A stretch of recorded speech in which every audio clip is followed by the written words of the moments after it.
Idéalement située est une rencontre soigneusement agencée par un groupe d'étudiants de l'École supérieure d'art d'Annecy dans le cadre d'un projet pédagogique. Leur proposition artistique prend appui sur 25 œuvres d'artistes suisses et internationaux, une sélection qu'ils ont réalisée dans le Fonds cantonal d'art contemporain de Genève. Mais les signatures passent au second plan.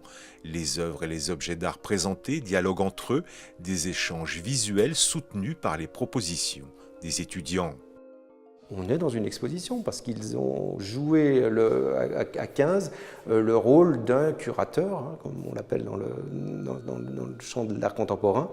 C'est-à-dire qu'ils ont été amenés, encore une fois, à faire évidemment le choix des œuvres le plus adéquates en fonction de leur réflexion et de la problématique qu'ils voulaient soulever, mais aussi le choix de la scénographie, la couleur des murs dans la salle dans laquelle on se trouve par exemple. Et puis ce qui est intéressant, c'est qu'à un moment donné, ils se sont dit, jouons nous-mêmes en tant que curateurs ce jeu de la mise en abîme et faisons ressortir de certaines de ces œuvres des formes qui pourraient prendre corps d'éléments scénographiques, de mobilier notamment. Et donc les élèves en design ont notamment réalisé cette cheminée sur laquelle je m'appuie, qui est tout droit sortie à la fois de la bouche de ce Pendy Monkenon qui est ici, ou Caroline Bachmann, dont on a 3 peintures sur ces murs, et qui nous donne à voir un paysage lacustre à travers une fenêtre qui a la forme de la cheminée des étudiants.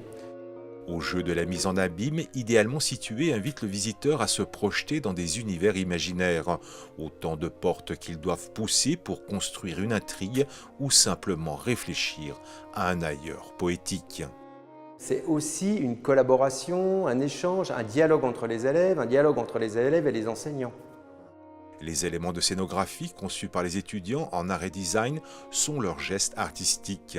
Ils introduisent dans l'exposition une jeunesse et des regards astucieux et malins face aux œuvres de la collection publique.